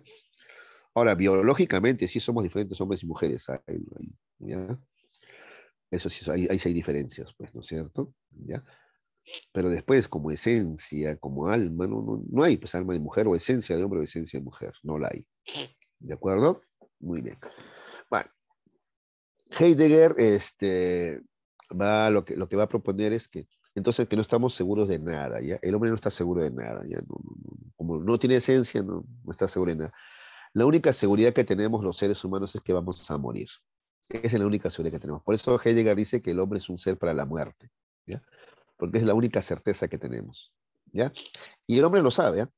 El único ser que sabe que va a morir es el hombre, justamente. No hay ningún animal que sepa que va a morir, ¿de acuerdo? No existe animal que sepa o tenga conciencia de su mortalidad, ¿ya? El pollo no sabe que va a ser bróster, ¿de acuerdo? Tu perro no sabe que le quedan, no sé, 5 años de vida, no lo sabe, ¿de acuerdo? El único que sí sabe y hasta calcula más o menos, ¿no? La fecha de su muerte es el ser humano, el único, ¿ya? El único que tiene conciencia de su mortalidad, ¿ya? Es más, está seguro de eso, no es que duda, de repente a lo mejor soy inmortal, no, está seguro de que va a morir, por eso dice es un ser para la muerte. Ahora, sabiendo que su vida es finita, el hombre se va a esforzar por vivir por eso de la mejor manera, pues, ya. Si me queda solamente este tiempo, este lapso de vida, entonces, ¿qué voy a hacer con ella? Se pregunta el ser humano. Y trata de buscar por eso, ¿no? Una razón para existir, pues, ¿no es cierto? Un camino, ¿de acuerdo? ¿Ya? Y ahí viene que hay dos formas de existencia, dice Heidegger, ¿no? La auténtica y la inauténtica, ¿no? La existencia auténtica es vivir de acuerdo, ¿ya?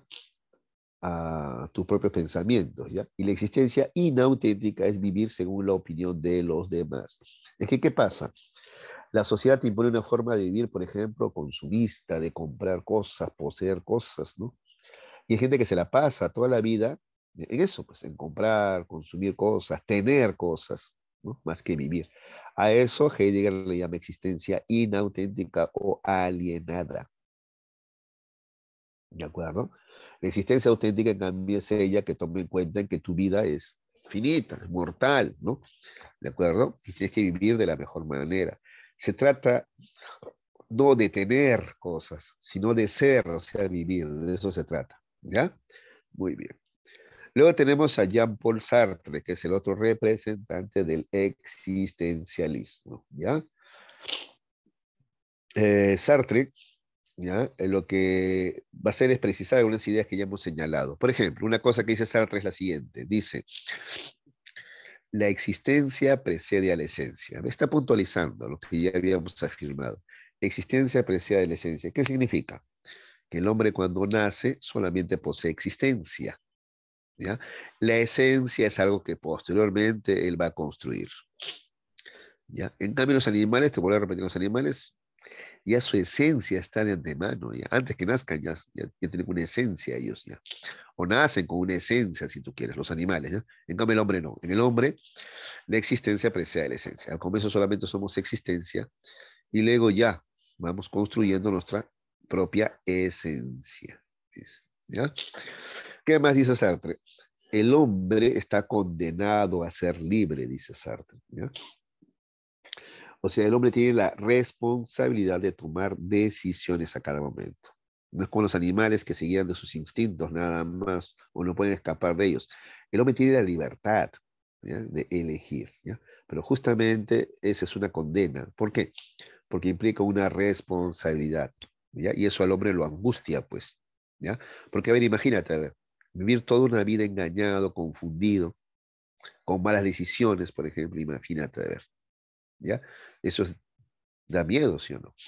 ¿Ya? Por ejemplo, a ver, gente así que es rabiosamente de la derecha, apoyando a la derecha y que plantea que el rico, que el pobre es pobre porque quiere y el rico es rico por su gran esfuerzo y dedicación, por ejemplo, y que te habla de inteligencia financiera. Ya, imagínate que un día descubra que ha vivido equivocado. Tiene 70 años y dice, toda mi vida he vivido equivocado. Eso es bien duro, ¿sí o no?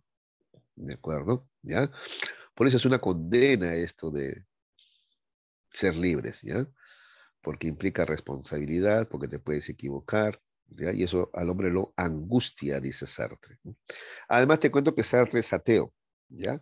Entonces él dice, si existiera un Dios, ¿ya? Dios te diría qué hacer, ¿no? Sigue este camino y tú ya hay un plan divino, como dice el cristianismo, ¿no? ¿Tú qué haces? Sigues el plan de Dios nomás, y se acabó. Pero al no haber un Dios, ¿ya? No hay un plan, no hay un camino. Tú mismo tienes que hacer tu camino, tú mismo tienes que tomar tus decisiones, ¿ya? Y asumir las responsabilidades, o sea, las consecuencias de estas decisiones que tomas, ¿ya? A eso se refiere Sartre con que el hombre está condenado a ser libre, ¿ya? Está solo, ¿no? No hay quien le haga la tarea, eso ahí lo tiene que decidir. Listo. ¿Alguna pregunta sobre el existencialismo? Que básicamente propone entonces que el hombre no tiene una esencia, sino solamente existencia.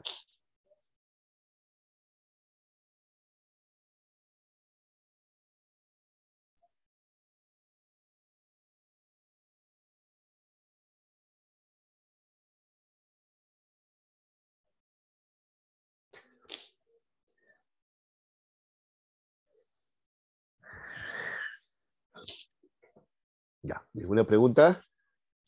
Entonces continuamos a ver, ¿ya? Ya, a ver, el marxismo, ¿ya? Muy bien. Eh, el marxismo lo que plantea es que la esencia del hombre está determinada por las relaciones sociales de producción. ¿Ya? Aquí está, en negrita está. Las relaciones sociales de producción determinan la naturaleza del hombre. ¿Ya? ¿De acuerdo? Entonces, a ver, cómo el hombre piensa, siente o se comporta, ¿ya? Depende, a ver, primero, del proceso histórico, ¿no? ¿Ya? ¿A qué modo de producción pertenece? ¿Ya? Entonces, el hombre que pertenece al modo de producción de la comunidad primitiva, por ejemplo, pensaba de una manera. El hombre que perteneció al modo de producción esclavista piensa, siente y vive de otra manera. El hombre que perteneció al modo de producción feudal, ¿no? Diferente. Y el hombre que pertenece al modo de producción actual, que es el capitalista, también piensa, siente diferente. ¿De acuerdo? Eso es lo que dice el marxismo. Pero además, en cada una de estas etapas, ¿ya? Hay lucha de clases, ¿no? Por ejemplo, en el esclavismo, el esclavo y el amo no pensaban igual, pensaban totalmente diferente, de manera antagónicamente diferente, ¿no? El esclavo, el amo, perdón, pensaba que, pues, que habían seres superiores, ¿no? Llamados a mandar, ¿no? Él, pues, ¿no? Y podía disponer incluso de la vida de sus esclavos, ¿no es cierto? ¿Ya? El esclavo no pensaba así, pensaba diferente, ¿no? El amo no quería que nada sea cambiado, el esclavo quería cambiarlo todo, quería revolucionarlo todo, ¿de acuerdo? Entrar en conflictos, en guerras, ¿no? Y eso cambia, ¿no? Y así, ¿de acuerdo? Llegamos a la actualidad. Entonces, en la actualidad también, ¿no? Dicho así, en resumen, ricos y pobres no pensamos igual. O en las palabras de Marx, los grandes burgueses, ¿ya? Y la clase proletaria, o sea, los trabajadores, campesinos, no piensan igual. Pensamos de manera opuesta, diferente, ¿ya? Entonces, nuestro modo de pensar, sentir y vivir, que es nuestra naturaleza, está determinada por las relaciones de producción, ¿ya? Es decir, tu pensamiento, tus sentimientos, tu modo de vida es diferente en la medida que tú seas dueño de los medios de producción, esa es la gran burguesía, o eres más bien quien vende su fuerza de trabajo. Entonces hay una diferencia del pensamiento. Tú eso lo puedes comprobar fácilmente. A ver, escucha las declaraciones de la CONFIEP, por ejemplo, y dime a ver si estás de acuerdo con ellas. A ver, vas a ver que en la mayoría de los casos no estás de acuerdo con ellos, ¿no? ¿De acuerdo? ¿Ya? Por ejemplo, desde esto nomás, de que ellos sostienen que ellos son los que generan riqueza, ¿no? Y es lo que difunde todos los medios de comunicación. ¡Ay! No hay que espantar a la inversión extranjera. ¡Uy! Se va la inversión extranjera y nos combatimos en Venezuela, ¿no?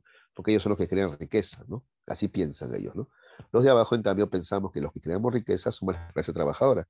Si nosotros no trabajamos, entonces, ¿qué industria, qué agricultura podría haber? Ninguna, pues. ¿Ya?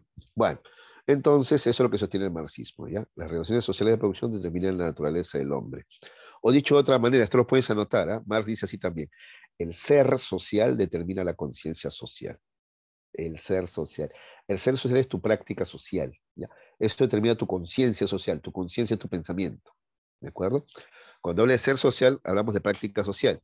Y para el marxismo, la práctica social implica esto, pues el trabajo, que es la lucha por la supervivencia, pero también la investigación científica y por supuesto la lucha de clases, ¿ya?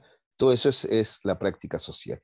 Eso, ¿ya? Entonces el trabajo, la investigación y la lucha de clases, ese es el ser social. Eso determina tu conciencia social, o sea, tu forma de pensar, sentir y por tanto de actuar, ¿ya? Eso es lo que sostiene el marxismo, ¿de acuerdo? Para entender esto de ser social, yo les ponía, ¿se acuerdan este ejemplo? ¿Ya? Esta anécdota, a ver si se acuerdan, yo le he contado antes a algunos de ustedes, ¿no? A ver, por ejemplo, yo viví en Surquillo, límite con San Isidro, ¿no? Entonces le contaba que a los 8 años, por ejemplo, los chicos de San Isidro todavía creían en Papá Noel, ¿no? Santa Claus, ¿no es cierto? En Surquillo, ¿no? Y yo menos, yo creo que nunca he creído, no sé, no recuerdo alguna vez haber creído en Papá Noel, ni en el hada de los dientes, ni nada de esas cosas, no, no, no, no. Ahora, ¿por qué? ¿Por qué? A ver, ¿por qué? ¿Los de San Isidro son más tontos, menos listos? ¿No? Si tenían una mejor educación que nosotros, probablemente eran hasta más listos, ¿no? Pero ¿por qué creían pues en Papá Noel entonces, siendo tan listos? Ah, ahí viene pues el tema de la práctica social, ¿ya? Porque ¿cómo era su práctica social? A ver, en Navidad, ¿no? Escriben su carta con tiempo, ¿no? Y el día 25 en la mañana, cuando bajan de su habitación, junto al pie del árbol, ¿qué cosa encuentran? El regalo que han pedido, pues, tal cual lo pidieron, ¿eh? Por ejemplo, este año quiero una bicicleta Monarch de 25 cambios, listo. Bajan en Navidad 25 de la mañana, ahí está la bicicleta. ¿Qué más prueba quieres de que Papá Noel existe, de que Santa Claus existe? Si ahí está el regalo que le pediste, la carta que le enviaste fue respondida. Entonces, para ellos, Papá Noel no solamente existe, sino que es un tipo eficiente, ¿eh? Muy eficiente, ¿no? ¿De acuerdo? No hay lugar a dudas, ¿no? Y así ha sido cada año, ¿ya? Cada año ha sido así. Escriben su carta y llega, ¿no? O ponen su diente bajo la almohada y aparece dinero. Entonces, existe la de los dientes, existe Santa Claus. ¿Ves? Su ser social, su práctica determina que piensen de esa manera. En cambio, la orilla opuesta, en Surquillo, donde vivía yo, no sé, pues de repente alguno escribió su carta, y si no llega ningún regalo, tú no entrarías en dudas. Claro, pues si escribí mi carta, de repente me porté mal, ¿no? Porque dicen que Papá Noel le da solamente regalos a los que se portan bien, ¿no? Pero luego ves que no, ¿no? Hay chicos, ¿no? Terribles y sí han recibido sus regalos, ¿no? Entonces, ¿cómo es la cosa? ¿Ya? ¿Te das cuenta? Entonces, cómo tu ser social te va a llevar a cuestionarte. Yo recuerdo mucho a mis amigos cómo se cuestionaban, ¿no? Pero ¿por qué a nosotros no nos llegan regalos? Y te conté, ¿no? Que a mi amigo Pocho, cuyo papá es albañil, él le había dicho a su papá, ¿no? Papá, construyenos una chimenea, porque de repente no llegan los regalos porque no hay chimenea, pues. Y Papá Noel entra por la chimenea, si no hay chimenea, ¿cómo va a entrar? ¿No? Así pensaba en su inocencia él, por ejemplo, ¿no? Otros, como mi amigo Abel, el loco Abel, más bien bromeaban, ¿no? No, para poner si llene, sino que lo cuadran los fumones en la entrada y ya no trae ningún regalo, ¿no? Él trataba ya de bromear, mostrando su escepticismo frente a la existencia de este personaje, pues, ¿no? Y yo la verdad no recuerdo, ¿no? Haber no, eh, creído, ¿no? ¿Ya? Incluso mis cuestionamientos hacia la fe cristiana, que es la que mi mamá me inculcaba, comienzan también en esa etapa, ¿no? Porque también yo me preguntaba, ¿no? Si existe un Dios, si es tan bueno y poderoso, ¿por qué permite que la maldad gane, mande, se instale, ¿no? Por ejemplo, entonces ya comenzaba yo con mis dudas y cuestionamientos también. ¿Ya? Miren cómo tu práctica cotidiana, tu ser social determina tu conciencia social. ¿Ya? Y ahora ustedes, por ejemplo, ustedes son chicos de selección, la mayoría de ustedes tienen una práctica dedicada, por ejemplo, a la cultura, a la educación. Están aquí en clase atentos, ¿no es cierto? Algunas cosas que te sorprenden, luego las practicas en la tarde o las conversas con tus familiares, ¿ves? Con tus amigos. ¿Ves? Entonces esa práctica social determina que tu inteligencia se desarrolle cada vez más. ¿Ya? En cambio, tenemos otros chicos que tienen otra práctica social, pues están ahí en clase, pero están al mismo tiempo con una ventana emergente ahí jugando videojuegos, ¿no es cierto? Ya llegan, y más tarde están viendo, no sé, pues novelas, esto es guerra, combate, luz de luna, no sé qué cosas. Entonces su pensamiento es bastante más rudimentario, básico también, porque no hacen ciencia, sino se la pasan en medio de, ¿no? Diversión, idealismo, nada más, pues. Entonces mira cómo tu práctica determina tu conciencia. Tu actividad determina tu intelecto, tu nivel cultural, dicho de otra manera también, si tú quieres. ¿Ya? Bueno, eso dice el marxismo. Finalmente tenemos estas dos posturas, a ver, ¿ya? No aparecen en todos los textos, pero en algunos sí. El pesimismo, ¿ya? Thomas Hobbes es un pesimista antropológico porque él afirma que el hombre es el lobo del hombre. ¿Qué significa que el hombre es el lobo del hombre? Que el hombre es el principal depredador del hombre mismo, ¿ya? El principal enemigo del hombre es otro hombre. Si tú te pones a pensar, ¿quién es el que más hombres mata? La serpiente, la araña, el león, el hipopótamo, el hombre mismo, pues, ¿ya? Entonces esa es la postura pesimista de Hobbes. El hombre es el lobo del hombre. El hombre es el principal depredador del hombre mismo. El hombre es el principal enemigo del hombre mismo, ¿ya? Y luego tenemos también la postura del optimismo antropológico, ¿ya? Jean-Jacques Rousseau plantea que el hombre nace bueno, la sociedad lo corrompe. Este es el optimismo, ¿no? En pensar que el hombre por naturaleza es bueno, sino que la sociedad es la mala que lo corrompe, ¿no? ¿De acuerdo? Claro que tú con lo listo que eres te preguntarás, ¿no? Pero la sociedad no es el conjunto de hombres. Entonces, si el hombre es bueno, ¿cómo la sociedad puede ser mala, no? Te preguntarás, ¿no es cierto?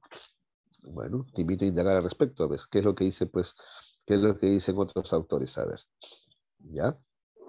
Porque vieron contemporáneos a Rousseau, ¿eh? Que, por ejemplo, decían que ya, el hombre es bueno, sino que ¿sabes por qué se corrompe el hombre? Cuando aparece la propiedad privada. Porque el hombre quiere apropiarse de riquezas y ahí se vuelve egoísta y no le importa pisar a los demás. Ahí comienza toda la desgracia, dicen algunos contemporáneos, ¿no?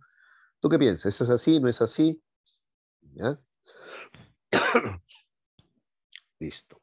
¿Alguna pregunta acerca del existencialismo, el marxismo, el pesimismo antropológico el optimismo antropológico? ¿Alguna pregunta? Muchachos.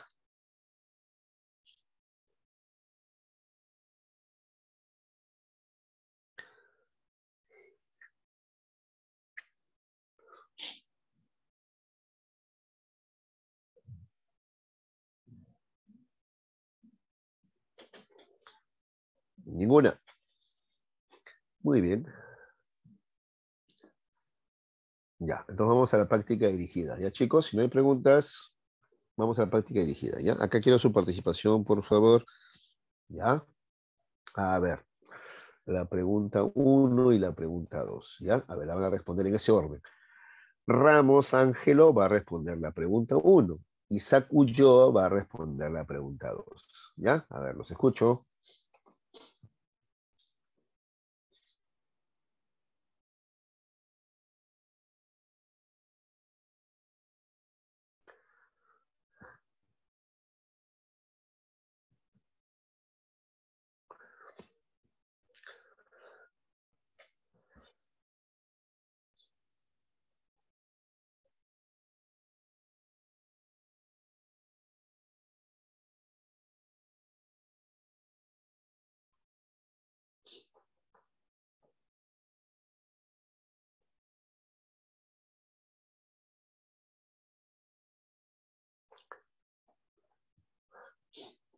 A ver.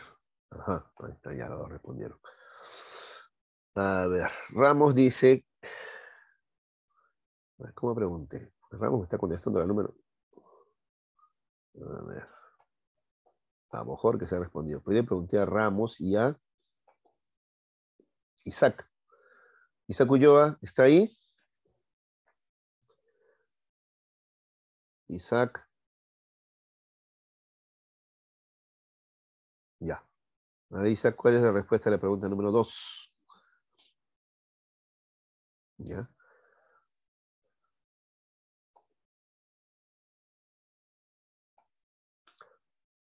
Ramos ha respondido a la pregunta 1, ¿no? La búsqueda de todo aquello que es esencial al hombre y que por lo mismo lo distingue de los demás seres, ¿ya? Corresponde al estudio acerca de la naturaleza, ¿no? O esencia del hombre, ¿de acuerdo? Cuando tú estás indagando respecto a qué rasgos caracterizan, distinguen al ser humano de los demás seres, estás indagando acerca de la naturaleza, esencia o ser del hombre, ¿ya? Pues en la 1 la respuesta es la B, como muy bien han respondido, ¿no? Ángelo, ¿ya? Y también Bojorques. Muy bien. Sí, uno es la. Ah, no, Ramos dijo la C. Ay, no, la finalidad no, hijo. No, no, no, no, no, no. No, Ramos, no es la finalidad. ¿Ya? Hemos visto nosotros dos problemas, ¿no? Uno, el origen del hombre, y el otro es el problema de la naturaleza, esencia o ser del hombre, nada más. ¿Ah? Dos problemas nomás hemos visto. ¿Ya?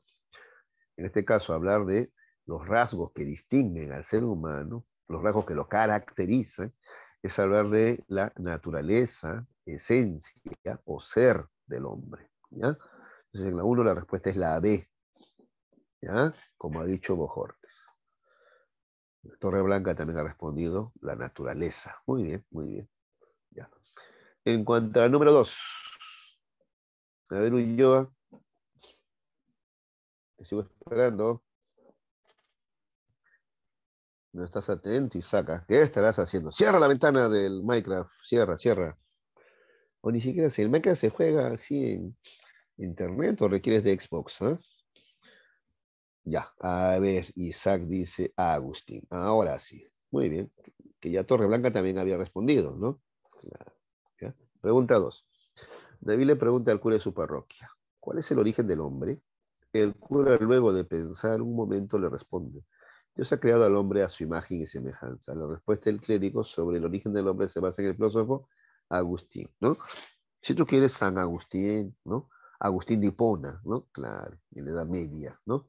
Claro, él plantea eso, que el hombre ha sido creado a su imagen y semejanza. ¿Tú entiendes a qué se refiere con eso de imagen y semejanza? Porque Dios es espíritu, ¿sí o no? Entonces no puede ser el cuerpo, ¿sí o no? ¿Ya? ¿De acuerdo? No puede ser el cuerpo. Ni siquiera sabemos si Dios tiene cuerpo, parece que no, es espíritu nada más, ¿no? ¿Ya? Entonces, ¿a qué se refiere con imagen y semejanza? A la libertad se refiere, ¿ya? Dios es libre, Dios es libre. Los animales no son libres, los animales actúan por instinto, ¿ya? Entonces, cuando Dios crea al hombre y dice que lo crea a su imagen y semejanza, se refiere a que lo crea con libertad, ¿ya? Con libertad. Agustín de Hipona es lo que más destaca, el libre albedrío del hombre, el libre albedrío.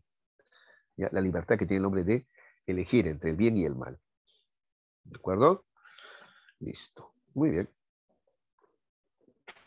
3 y 4. A ver, vamos a preguntar. Ya. Grisel va a responder la pregunta 3 y Yadira Leva va a responder la pregunta 4. ¿Ya? A ver. Grisel 3, Yadira la 4. A ver.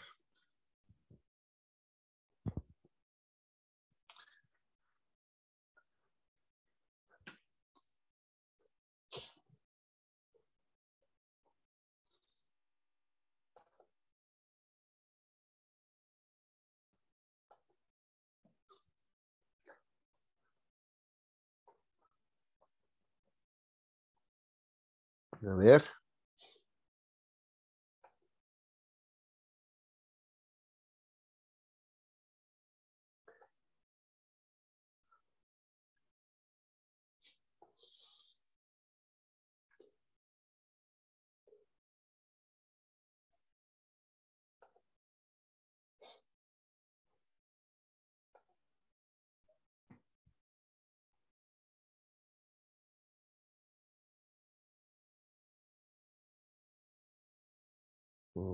Yadira ya había contestado la 3, ¿no, Yadirita? Que a ti Bueno, la 4 quería. A ver, ¿y Grisel? ¿Qué contesta Grisel? A ver, Grisel tiene que contestar la 3 también. Ya, ahora vamos a ver. Vamos a ver, ¿ya? Y Torreblanca respondió todas, pues. Muy bien, Torreblanca. Ha resucitado Torreblanca, está muy bien. A ver, 3, vamos a ver, ¿ya? La amistad es una manifestación de la naturaleza social del hombre. La vida sería un vacío sin amigos, aún con la posesión de todos los bienes materiales e intelectuales. Así pues, el hombre es un ser social, un animal político, o sea que depende de los demás, pues sí o no, ¿ya?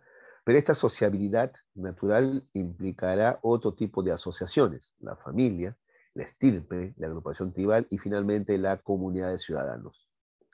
La reflexión anterior se basa en la antropología filosófica de, claro, este es Aristóteles. ¿Quién habla de animal político, no? De animal racional, cuando se refiere al hombre, ese es Aristóteles, ¿ya? Animal racional y político, ¿no? Y acá está destacando el ser social del hombre, ¿no? El hombre es un ser social, ¿no? Necesita de otros hombres, ¿no es cierto? Para ser feliz, ¿ya? Por eso dice acá, la vida sería un vacío sin amigos, ¿ya? Con la posesión de todos los bienes materiales, incluso teniendo todos los bienes materiales e intelectuales, tu vida sería vacía si no tienes con quién compartirla, ¿ya? Porque el hombre es un animal político, o sea que vive en sociedad, organizado políticamente. ¿Ya? Sí, muy bien. 3 es Aristóteles. ¿De acuerdo? Muy bien, Grisel. Que demora un montón, Grisela. Pero bueno, está bien, no hay problema. Acá no hay límite de tiempo. Tenemos tiempo ya, menos mal. Y también Torreblanca había respondido. Yadira también había respondido ya antes, ¿no? La 3. A ver. Y la 4, ¿qué decía Yadira de la 4? A ver, vamos a ver. Vamos a ver, a ver. Está un poquito más complicada la 4, ¿no? Pero vamos a ver. ¿Por qué no? Porque hay alternativas parecidas. Por eso nada más, ¿ah? Porque hay alternativas parecidas. A ver, vamos a ver. Las relaciones de producción son vínculos que se dan entre los hombres en el proceso productivo. Relación que está basada en la propiedad de los medios de producción. ¿Ya? Eso ya les expliqué que eso es marxismo, ¿no? ¿Ya? Dicho de otra manera, tu modo de pensar o sentir va a depender de qué lugar ocupas en el proceso de producción. Si eres dueño de los medios de producción o si eres quien vende su fuerza de trabajo. ¿Ya? Así, dice, tenemos las relaciones de producción esclavista establecidas entre esclavistas y esclavos, la feudal entre señores feudales y los siervos, y la capitalista entre los burgueses y los obreros. ¿De acuerdo? Es decir, son las relaciones que se dan entre los dueños, ahí está, ¿ves?, de los medios de producción y los trabajadores en el proceso de la producción. ¿Ya? Es lo que te decía, ¿ya? Entonces, eso va a determinar tu conciencia social, ¿no? Si eres dueño de los medios de producción o que vende su fuerza de trabajo, ¿ya? Y eso ha ocurrido, ¿ya? En el esclavismo, la feudalidad y actualmente en el capitalismo. Entonces, según el texto, la naturaleza del hombre está determinada por, a ver, vamos a ver, claro, la C, las relaciones sociales de producción. Muy bien, muy bien. Profe, ¿por qué la B no? Dice relaciones sociales de posición esclavista nada más. O sea, se restringe el esclavismo. Sí, pero si queremos hablar de todas las etapas, ¿ya? Esclavismo, feudalidad, capitalismo, entonces marcamos la C, que es más general. Las relaciones sociales de producción, no solamente esclavistas, sino que eso también rige para el caso de la feudal y la capitalista, ¿ya? Por eso la mejor respuesta es la C, ¿ya? Muy bien, muy bien. Muy bien, Yadira. Muy bien, Yadira. Muy bien respondido, ¿ah? Como siempre, cada vez que le he preguntado y está atento y responde muy bien, cosa que felicito. Muy bien, Yadirita, te felicito. Continuemos, ¿ya? Ahora vamos a ver a Justo y García, ¿ya? Justo Rivera y García Gonzalo, que van a responder las preguntas 5 y 6 respectivamente, ¿ya? Justo las 5 y García las 6. A ver,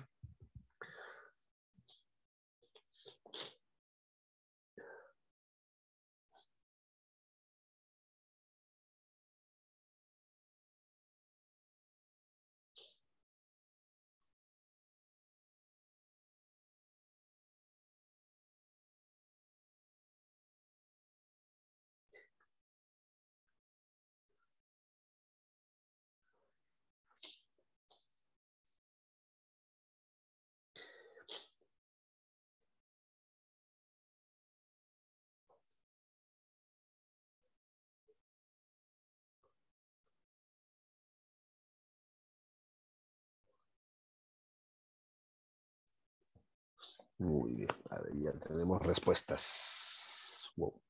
Muy bien. A ver. 5, a ver. Ya. Justo dice que la 5 es la E. Coincide en Torreblanca, que respondió ambas, ¿ya? Y García en la 6 ha respondido también la E. Ya, a ver, Justo y García dicen que es la E en ambos casos. Ahora vamos a ver.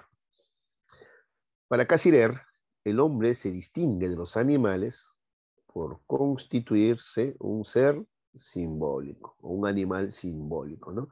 Porque crea símbolos para, ¿no? Relacionarse con la realidad, con el mundo, ¿no? Lenguaje, ciencias, arte, religión. Muy bien, 5E. No hay vuelta que darle, ¿no es cierto? Ya, 6.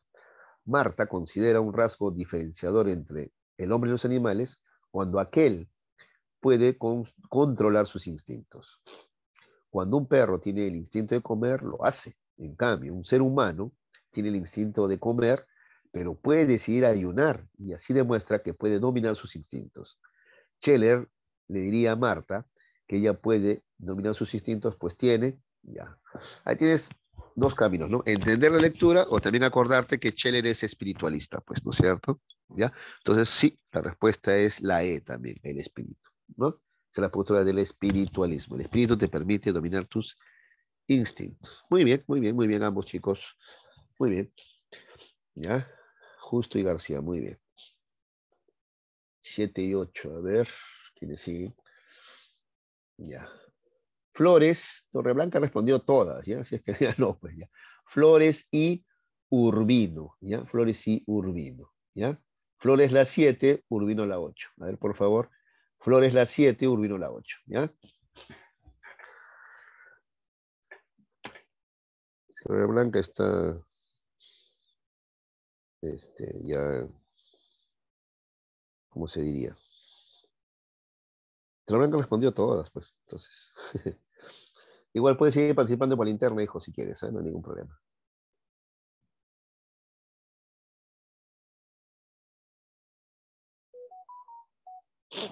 Ay, este resfriado está terrible, chicos, ¿eh? Hay que cuidarse, ¿eh? Ah, su macho, qué fuerte, fuerte me ha dado. Estoy todo dopado, ¿eh? Si no, ni siquiera estaría aquí en el aula. No acostumbro a tomar tantas pastillas, pero no me quedaba otra, si no, no hubiese podido hacer la clase. Ya, a ver. Yadirita también está participando. Yadirita en todas también, pues igual que Torreblanca. Muy bien. Ya. A ver. Urbino. Falta Urbino. Urbino, la 8. Ajá. Ya, muy bien. Muy bien. Flores y Torreblanca coinciden, ¿ya? En que la 7 es la E. Urbino y otra vez Torreblanca coinciden en que la 8 es la C. Vamos a verificar, ¿ya? Descartes postula la tesis antropológica del, claro, Descartes es dualista, ¿no? Afirmando que el cuerpo y la conciencia son realidades separadas, claro. Son dos sustancias, pues, res coitas y res extensa. Sí, muy bien. La 7 es la E. No hay otra. Muy bien. Y la 8. El hombre es una pasión inútil. Está condenado a la libertad, según el pensamiento filosófico de, claro. El único existencialista en ese grupo es Jean-Paul Sartre. Sartre, ¿no es cierto? Te lo hubiese puesto más difícil si ahí ponía también a Heidegger, ¿no? Que es otro existencialista, pero aquí el único es Sartre. Listo. Muy bien. Sí, 8C. Muy bien respondido, ¿ah? Ya, 9 y 10. A ver. Quito y Aliaga, por favor. La 9 y la 10. Quito, la número 9, y Aliaga, la número 10, por favor. ¿Ya? A ver. Quito la 9, Aliaga la 10. A ver. José Germán piensa, si mis circunstancias hubieran sido diferentes, yo no habría sido diferente, ya que el hombre no tiene naturaleza, solo historia. Su pensamiento sería compatible con las ideas de... Ujú. Muy bien, ahí está. Estoy usando el micrófono. Ya tiene 10 puntos por eso nada más. ¿Ah? Te agradezco, hija. A ver, ¿cuál sería la respuesta? A ver. Mm.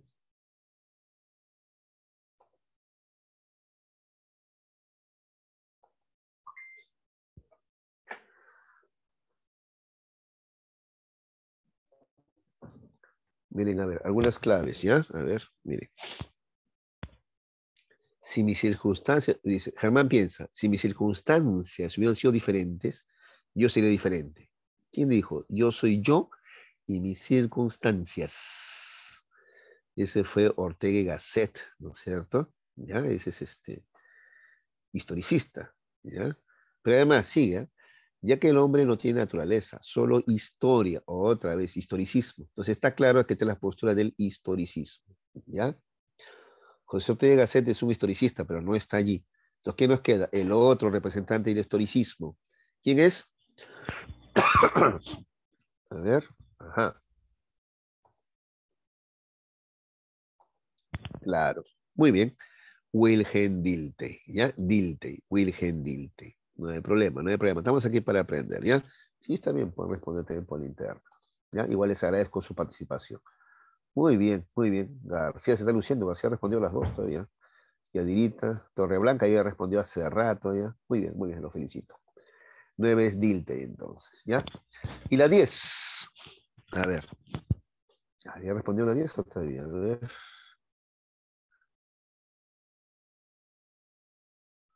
Ya, Aliaga ya contestó ya. Ya, muy bien, a ver. Para el marxismo, el hombre, claro, es producto de las relaciones sociales de producción. Sí, la 10 es la E. Es una pregunta ya recurrente, ¿no? Ya repetida, ¿no? Ya. Respondió muy bien Aliaga, Yadira, García también había respondido eso. Muy bien, muy bien, muy bien. Muy bien, sí. 10 es la E. Listo. Ah, terminamos. Listo. Ya, muchachos. ¿Alguna pregunta final? Uy, todavía nos quedan unos minutos. Mm, ¿Alguna pregunta final? A ver.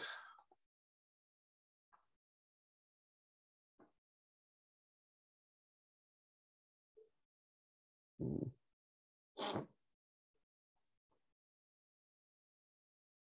Entonces, a ver, son dos los problemas ya, del hombre que hemos visto, ¿ya? Uno, ahí está, uno en Romanos, el problema del origen del hombre, ¿ya? El problema del origen del hombre, ¿ya? Y ahí hemos visto las respuestas del creacionismo, del evolucionismo y de una tercera postura llamada creacionismo evolucionista, ¿no es cierto?